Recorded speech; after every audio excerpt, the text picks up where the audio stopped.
এবার তোমার বড় দাদানের একটা হিলে করে দাও, অনেক বয়স হলো তো ওনার। ইনু ব্যস্ত গলায় বলল, তা তো সবাই চায়। আসলে দাদান সদ্য সদ্য ছ্যাঁকা খেয়েছে তো, তাই সময় নিচ্ছি আমরা। ছ্যাঁকা? হুম, শালি আমার বড় দাদানের প্রস্তাব রিজেক্ট করেছে। চোখ দুটো বড় বড় হয়ে যায়। প্রেরণার হতভম্ব হয়ে বলে, এসব কেমন কথা ইনু? আপু শালি তো, শালি গর্ধব। চাপা ক্ষোভ নিয়ে বলে ইনায়া। প্রেরণা উঠল ধমকে। একজন প্রস্তাব রিজেক্ট করেছে বলে তাকে গালাগাল করবে? কি আশ্চর্য! বিহেভ ইয়োরসেলফ ইনু।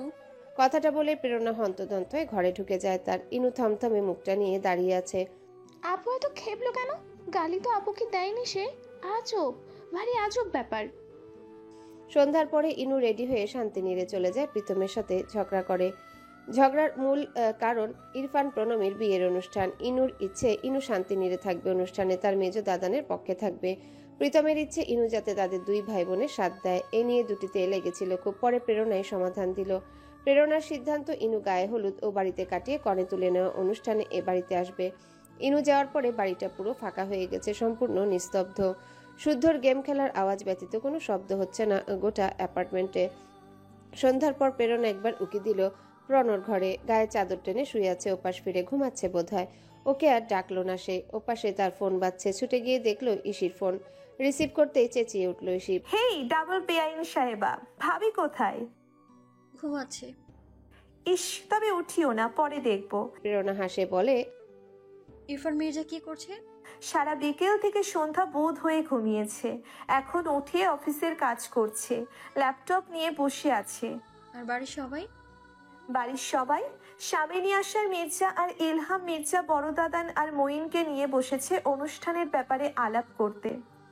পরশু তো গায়ে হলুদ, আর একটা দিন আছে হাতে। মাম্মা আর মেজো মা গয়নাগাটি বের করে দেখছে ছোট বৌমাকে কি কি দেবে, বড় বৌমার জন্য কি কি রাখবে, সেসব নিয়ে গভীর আলোচনা চলছে। ছোট বাবা আর ছোট মা এতদিন পর ইনুকে পেয়ে এক গাদা খাবার নিয়ে বসে খাওয়াচ্ছে। সেহা বই পড়ছে। শান্ত বাবা এসেছে, সেও গয়না দেখছে মাম্মার সাথে বসে। আমি আচার খাচ্ছি।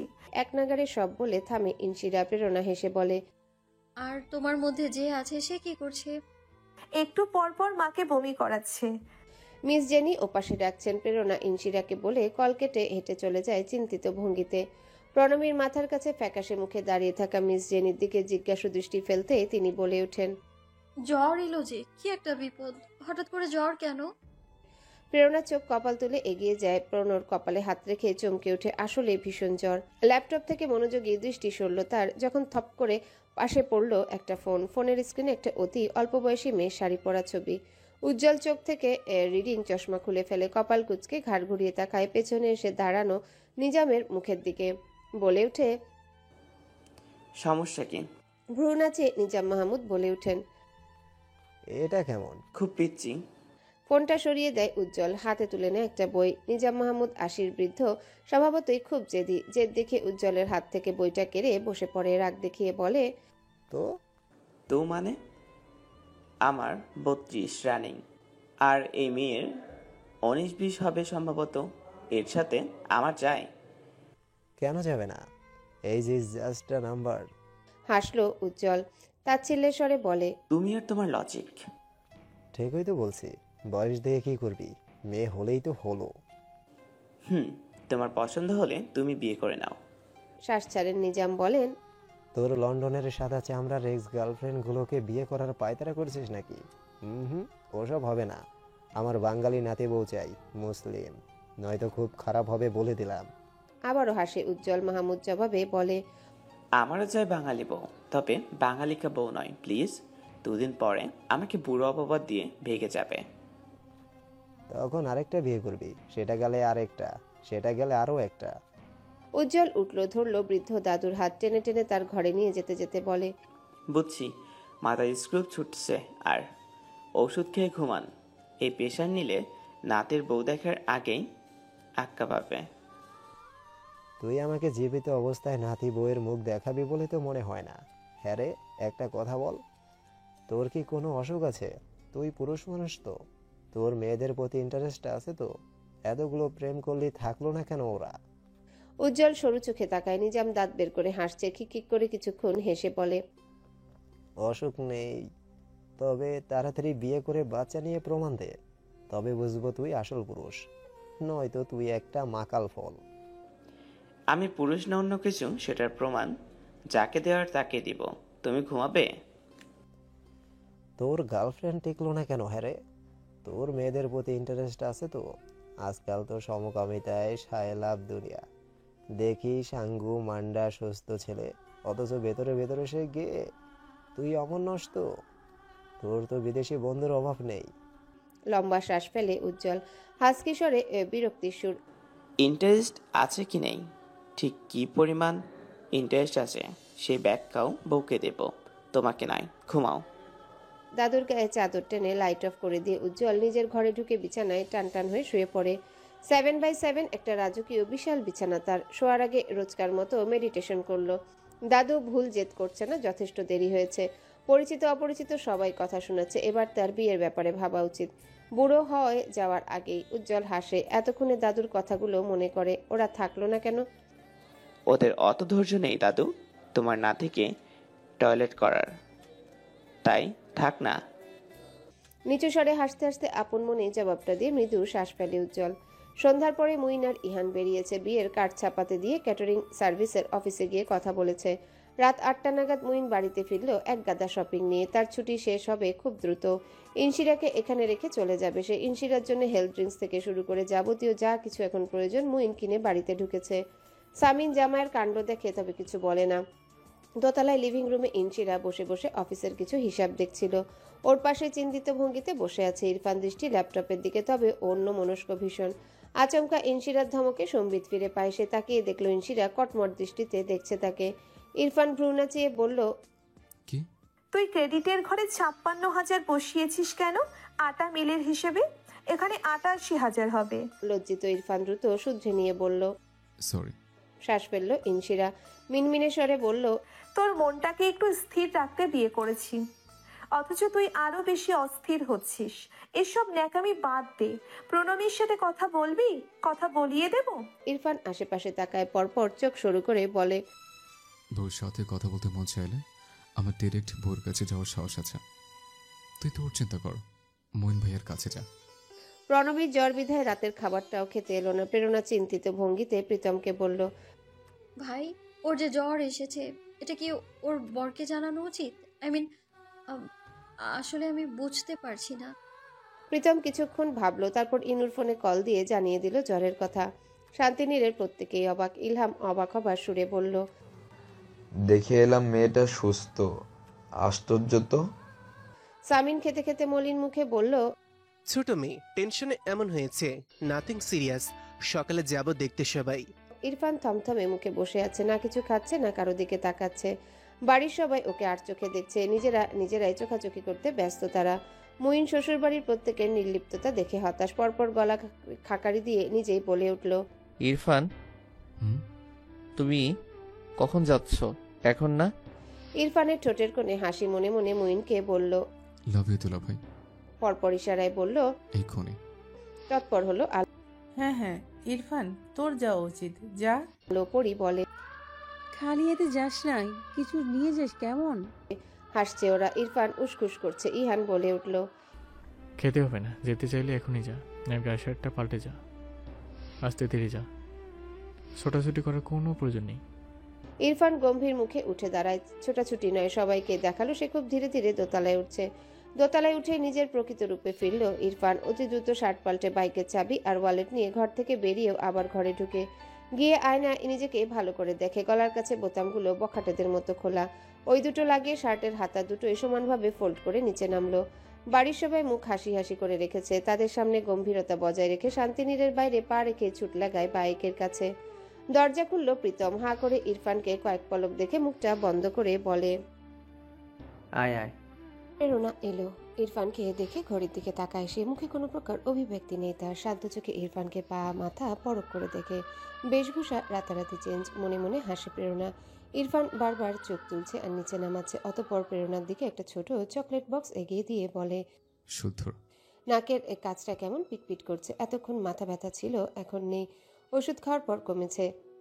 তবে জ্বর আছে বেশ। প্রণমী কাত হয়ে শুয়েছিল। প্রেরণার ডাক শুনতেই উঠে বসল সে। ঘুম কাতুরে কণ্ঠে জবাব দিল, জি আপু। ইরফান এসেছে। তড়িৎ নিজের ওড়না সামলায় প্রণব। চোখ দুটো বড় বড় করে ফেলে, আবারও কাঁপতে শুরু করে চোখের পাতা। ইরফান চোখ নামিয়ে দাঁড়িয়ে আছে। প্রেরণা ঘুরে বলল, চা খাবে? চা বানিয়ে দেবো? ইরফান সামান্য হাসলো, বলল, ভাত খাবো, খেয়ে আসেনি। দুপুরে যা যা রেখেছিলেন সব গরম করতে থাকুন আপু। প্রেরণা কিছু মুহূর্ত ওকে দেখে মাথা নেড়ে চলে গেল। ইরফান হাসলো বাঁকা হাসি। জ্ঞানী আপাকে কমপক্ষে আধা ঘন্টার জন্য ব্যস্ত রাখা গেল, নয়তো এখানে পাহারাদারের মতো দাঁড়িয়ে দাঁড়িয়ে তার বউয়ের সাথে সৌজন্য আলাপ করিয়ে দিত নির্ঘাত। তারপর মুখ হাসি হাসি রেখে বলতো, আচ্ছা এবার যাও, বিশ্রাম নাও, পরে কথা হবে। প্রীতম বা মিস জেনি কেউই আসে না এদিকে। প্রেরণা যেতে ইরফান দরজাটা ভেজিয়ে দিল। দরজা ভেজানোর ক্ষীণ ট্যাটা শব্দে প্রণমী নড়ে চড়ে বসে, আবারও গুটিয়ে যায়। ইরফান দেয়ালে হেলান দিয়ে দাঁড়িয়ে বুকে হাত বেঁধে নিমেষিন দেখছে মেয়েটাকে। প্রহর গড়ায়, তবে কেউ কোনো কথা বলে না। প্রণমীর অস্বস্তি বাড়ছে। একটা কথা ভেবে, ওই লোক নিশ্চয়ই তাকে দেখছে বেহায়ার মতো। সে অন্ধ, সেটা সুযোগ নিয়ে শুধু দেখেই যাচ্ছে। ওড়না সামলে নিতেই প্রণমী ধীরে বলল, কেন এসেছেন? জ্বর দেখতে। তাৎক্ষণিক জবাব ইরফানের। মৃদু শ্বাস ফেলে প্রণমী বলে, জ্বর নেই আর, ঠিক আছে। ইরফান কোনো জবাব দেয় না। আবারও কিছু সময়ের নীরবতা। খানিক বাদে বিরক্ত হয়ে প্রণমী উঠে দাঁড়ায়। তার কেমন কেমন অস্বস্তিটা বেড়ে যেতে চোখ বুজে নিয়ে ব্যগ্র কণ্ঠে বলে ওঠে, এভাবে দেখা বন্ধ করেন। ইরফান হাসলো নিশ্চুপ, ঠান্ডা গলায় বলল, কিভাবে দেখছে? হাঁসফাঁস করে ওঠে প্রণমী। যেভাবে দেখছেন সেভাবে। যেভাবে দেখছি সেটা কিভাবে দেখছে? ওইভাবে। কোনভাবে? নাক কুচকে মৃদু শ্বাস ফেলে প্রণমী উঠে দাঁড়ায়। ছড়িটাও নেয় না। খাটের কিনারা হাতড়ে দিশা আন্দাজ করে ঘর থেকে বেরোতে নিলে ইরফান ওর পথ আগলে দেয়। পিছিয়ে যায় প্রণমী। কেঁপে ওঠে মৃদু। আপুর কাছে। কাপা স্বরের আওয়াজ। কেন, নালিশ করতে? পাশে মাথা নাড়ায় প্রণ। ইরফান ওকে টেনে এই পার সম্মুখে দাঁড় করায়। ধীরে ধীরে হাতটা কপালে রেখে জ্বর দেখে। প্রণমী পিছিয়ে যায় আচমকা। দুপুরের ঘটনাটা মনে পড়তেই ইরফান মেয়েটার ছটফটানি দেখে নিশ্চুপ হাসলো। দরজা বন্ধ করলো না, শুধু আওয়াজ করে বোঝালো সে দরজা লাগিয়েছে। প্রণমী পিছুতে পিছুতে আবার বিছানায় বসে পড়ল। ইরফান আবারও দেখতে লাগলো প্রণমীকে, ওর গালের লাল তিলটাকে। প্রণমী এবার মেজাজে নিয়ন্ত্রণ হারিয়েই ফেললো। লোকটা স্বভাবে বাদর টাইপ, সেটা তো জানে। ইচ্ছে করে প্রণমীকে অস্বস্তি দিয়ে মজা নিচ্ছে। একটুও ঠিক করছে না লোকটা এই পরিস্থিতিতে। সুযোগের সদ্ব্যবহার করছে। এবার প্রণমী দাঁড়িয়ে গটগট করে হেঁটে দরজার দিকটাতে যায়। আচানক ওর গায়ের সাথে ধাক্কা লেগে উঁচু ল্যাম্পশেডটা পড়ে যেতে নিলেই ইরফান শক্ত হাতে ধরলো ওকে, সামলে নিয়ে ওকে সরিয়ে আনলো। ঘটনার আকস্মিকতায় ঘাবড়ে যাওয়া প্রণমী খামচে ধরল ইরফানের শার্টের কলার, হাঁপাতে লাগলো, কাঁপতে লাগলো মুহুর্মুহু। ইরফান ওর মুখ থেকে দৃষ্টি ঘুরিয়ে চোখ বড় বড় করে নিজের কলার দেখছে। প্রণমী ছেড়ে দেয় ক্ষণবাদ, তবে ইরফান ছাড়ছে না ওকে, আগলে ধরে রেখেছে, ধরেই রেখেছে। কি করছেন? অস্ফুটে শুধায় প্রণমী। ইরফান বলল, সুযোগের সদ্য ব্যবহার। তর্জনী তুলে গালের ওই লাল তিল টানতে স্লাইড করছে, মুগ্ধতা মেশানো দৃষ্টি মেলে। প্রণমী নড়চড় করছে খুব। ওকে আর একটু শক্ত করে ধরে ওর নড়াচড়া থামিয়ে দিয়ে ইরফান বলল, কিভাবে তাকিয়ে আছি জানতে চাও? কথা বলে না প্রণব। ইরফান খানিকটা ঝুঁকে কণ্ঠে আবেদন ঢেলে বলে, ড্যাব ড্যাব করে চোখ কোঠো থেকে বের করে হাতে নিয়ে চোখ দুটোকে উট পাখির ডিমের সাইজ বানিয়ে আরো বাজেভাবে ভয়ঙ্করভাবে তোমাকে দেখছে। তোমাকে এখন কে বাঁচাবে প্রণমী? বাড়াবাড়ি করছেন আপনি। অষ্টাদশী ফিসফিসিয়ে বলে। ফিচেল হাসলো ইরফান, হাত সরিয়ে নিয়ে ফিসফিসিয়েই বলল, আসলে তো এক কাজ করো, আপুকে ডাকো। প্রণমী ডাকে না আপুকে। ইরফান আবারও বলে, নালিশ করো। প্রণমী নালিশ করে না, শুধু কাঁদো কাঁদো মুখ করে দাঁড়িয়ে আছে। বাচ্চা সুলভ রাগে তার নাকের পেশি বারবার সংকুচিত প্রসারিত হচ্ছে এবং আবারও হাত টান খেয়ে চমকায়। রেগে মেগে কিছু বলতে যাবে, ঠিক তখনই ওর হাতের অঞ্জলিতে একটা চকলেটের প্যাকেট রেখে দেয় ইরফান। প্রণমীর পছন্দের চকলেট। ইরফান খাচ্ছে আয়েশ করে, সারাদিন পরে, তাও আবার শ্বশুর বাড়িতে। ওর সামনে বসে আছে প্রেরণার প্রীতম। খেতে খেতে কাঁচামরিচও চেয়ে নিল ইরফান। প্রেরণা স্বাভাবিক গলায় বলল, আর কিছু দেবো? দুপাশে মাথা নাড়ে ইরফান। প্রেরণা হঠাৎ বলে ওঠে, ছোট মানুষ, অত বুঝ নেই। ওকে দেখলে মনে হবে খুব শান্ত গোছের মেয়ে, আদতে তা নয়। ওর ভীষণ জেদ আর চাপ আর রাগ, চিলাফালা করে না। রেগে গেলে নিজের হাতে নিজেই কামড়ে দেয়, রক্ত বের করে ফেলে। এমন চাপা রাগ, বুঝলে? জানি না তুমি ব্যাপারগুলো কিভাবে সামলাবে। আমার উচিত তোমায় জানানো, তাই জানিয়ে দিলাম। খাওয়া থামিয়ে দেয় ইরফান কিছু সেকেন্ডের জন্য, তারপর আবারও খেতে শুরু করে। প্রেরণা বলেই যাচ্ছে, এটা ভয়ের ব্যাপার আসলে আমার কাছে। আই থিঙ্ক হতাশ হব না তোমার কাছ থেকে, তবে এর মানে বুঝো না যে ওর অযাচিত মেজাজ ধৈর্য ধরে মেনে নিতে বলছি আমি। এবারও কোনো জবাব দেয় না ইরফান। প্রেরণা আর কোনো কথা বাড়ায় না এই প্রসঙ্গে। আরও 2 পিস মাংস তুলে দেয় ইরফানের প্লেটে। ধীর পায়ে এগিয়ে প্রণবী নিজের ঘরের দরজার পর্দার আড়ালে দাঁড়িয়ে আছে, কান খাড়া করে শুনছে খাবার টেবিলে কি কথা চলছে সেসব। হাতের মুঠিতে তার চকলেটের খোসাটা খসখস করছে। খাওয়া শেষ করে উঠে দাঁড়ায় ইরফান, মুখে হাসি হাসি করে প্রেরণাকে বলে, আপু এখন উঠে আপনি বিশ্রাম করুন। দাঁড়াও, প্রণবীকে ডাকছি। প্রণব, ইরফান যাচ্ছে। ইরফান থামায় প্রেরণাকে। এই না আপু, ডাকতে হবে না, ওর অস্বস্তি হয়। এত অস্বস্তি দেওয়ার দরকার নেই। ছোট মানুষ, শি নিড স্পেস, তাই না? কথাটা শুনে চোখ বড় বড় হয়ে যায় প্রণমীর। হতভম্বের চূড়ান্ত পর্যায়ে পৌঁছেছে সে। এই লোক তাকে অস্বস্তিতে দিতে চায় না বলছে, অথচ একটু আগে রুমে যা করে গেল। কি ভণ্ড একটা লোক, আপুর সামনে কি ভদ্রলোক সাজছে, আশ্চর্য। কমিউনিটি সেন্টারের সম্মুখে সারি সারি গাড়ি দাঁড়িয়ে আছে, আকাশে সিঁদুর রাঙা মেঘ। মাগরিবের ওয়াক্ত পূর্ববর্তী আকাশের মেদাটে আলোর নিচে এসে দাঁড়ালো ওরা হলের বিশালাকার আঙ্গিনায়। কনে বিদায় হবে এখান থেকেই। ক্লান্ত পরিশ্রান্ত শরীরটা নিয়ে এগিয়ে যায় প্রেরণা। চলছে না পা। শরীরটাকে কেউ এসে ধরলে খুব ভালো হতো। প্রণমীকে ধরে রেখেছে ইনু আর ইসি। অবিরত কেঁদে কেঁদে শরীরের অবস্থা করেছে বেহাল। গায়ের ম্যাজেন্টা রঙের বেনারসি আর মাথার উপর সোনালি পাড়ের দোপাট্টার অবস্থাও বেহাল। শুভ্র শেরওয়ানি পরনে ইরফান পাশে দাঁড়িয়ে আছে চুপচাপ, আর চোখে দেখছে শুধুই মেয়েটাকে। গায়ে হলুদ থেকে আজকের এই অনুষ্ঠান পুরো সময় দাঁত বের করে আনন্দের বহিঃপ্রকাশ করা ছেলেটা হঠাৎ মুখ কালো করলো, নামিয়ে আনলো মেঘ সমান গম্ভীরতা। এই অনুভূতি কেমন? ইসি ইনুর সময় সে টের পেয়েছিল। কালো মুখে প্রীতমকে দেখে সে ঘাড় ঘুরিয়ে চশমার নিচে ভেজা দুটো পুরুষালী চোখে পানি। পুরুষ মানুষ শব্দ করে কাঁদে না, তাই কেউ টের পাচ্ছে না। প্রেরণা এগিয়ে যায়, গিয়ে বোনের সামনে দাঁড়িয়ে অবাক বিস্ময়ে বোনকে পা মাথা দেখলো, দেখতেই থাকলো। পরপর ইসি তার দিকে তাকিয়ে কান্না আটকিয়ে বলে, শাড়িটা বড্ড ভারী পড়েছে এইটুকু শরীরে, গিয়ে পাল্টে দিও প্লিজ। সরি ভুল হয়েছে। পরপর ইসির দিকে তাকিয়ে কান্না আটকে বলল। চাপা কান্না জোরালো হয় প্রণমীর। উম্মাদের মতো ঝাঁপিয়ে পড়ল আপুর বুকে এবং আরো এক দফা বান ভাসিয়ে কান্নার রোল পড়ল। ইরফান দূরে সরে দাঁড়ায় তৎক্ষণাৎ। এই দৃশ্য দেখে মস্তিষ্কের স্নায়ুকোষে বার্তা বয়ে চলছে তার নতুন দায়িত্ব এবং যে প্রতিশ্রুতি সে সবাইকে দিল সেটি রক্ষা করার। চঞ্চল দৃষ্টি স্থির হয় মেঝেতে। প্রেরণা কান্না মুছে ওর দিকে তাকায়। বেশি কথা বাড়াতে চায়নি সে, ছোট করে বলল, যাও। এই অনুষ্ঠান কনে বাড়ির, প্রেরণাদের আত্মীয় স্বজন নেই তেমন। ওদিকে ইরফানের সিদ্ধান্তে বেশি বরপক্ষ আসেনি। যারা না এলেই নয় তারা এসেছে, ইরফানের বন্ধুরা এসেছে। বড় অনুষ্ঠান হবে বরের বাড়িতে। হাঁপাচ্ছে প্রেরণা। হাঁপাতে হাঁপাতে বোনকে সরিয়ে দেয় প্রণমী, ছাড়ে না। সে ছাড়বেই না এমন। বোনের দুগালে পরম আদরে দুটি চুমু খেয়ে প্রেরণা বলে, কি শিখিয়েছি এই 2 দিন, মাথায় থাকবে? অঝোর ধারায় কাঁদছে প্রণমী, জবাব দিচ্ছে না। প্রেরণা আশেপাশে তাকায়। প্রণমী শ্বশুর বাড়ির লোকগুলোকে এভাবে দাঁড় করিয়ে ঘন্টার পর ঘন্টা এভাবে কেটে কেটে অপ্রস্তুত সে করতে চায় না। বোন বিদায় করে বাড়িতে যাবে। ইহানের দিকে তাকায় সে এক পলক, তাকায় ইলহামের দিকে, নিরেট ঠান্ডা স্বরে বলে, নিয়ে যান, দেরি হয়ে যাবে। আমার কথাটা রাখলে না মা? চলো আমাদের সাথে। সামিনের কথায় স্মিত হাসলো সে। শাড়ির আঁচলে চোখ মুছে বলল, এটা হয় না আঙ্কেল, রিসেপশনে যাব। সকাল থেকে বুঝিয়েও কেউ রাজি করাতে পারেনি। মির্জা বাড়ি থেকে আলো আর পরি বহুবার বলেছে, প্রেরণা রাজিই হয়নি। মোট 3টা গাড়ি ও বাড়ির। একটায় গিয়ে মুইন বসলো ড্রাইভিং সিটে, আরেকটায় বসলো ইহান, আরেকটায় মুরব্বীরা যাবে। এদিকে প্রেরণা বোনকে ছাড়ে না। গায়ে হলুদ থেকে গুমড়ে মরেছে এই ভয়ে। প্রেরণা বারবার ঠেলে দিচ্ছে প্রণমীকে। ইরফানকে দেখে এতক্ষণে সে মুখ খুলল, ঝরঝর করে কেঁদে উঠে বলল, আমারও একটা দায়িত্ব। জানি না আমি তোমার হাতে তুলে দিয়ে ঠিক কতটা সঠিক সিদ্ধান্ত নিয়েছি, তবে বুক ভরা প্রত্যাশা আমার বোন কাঁদুক।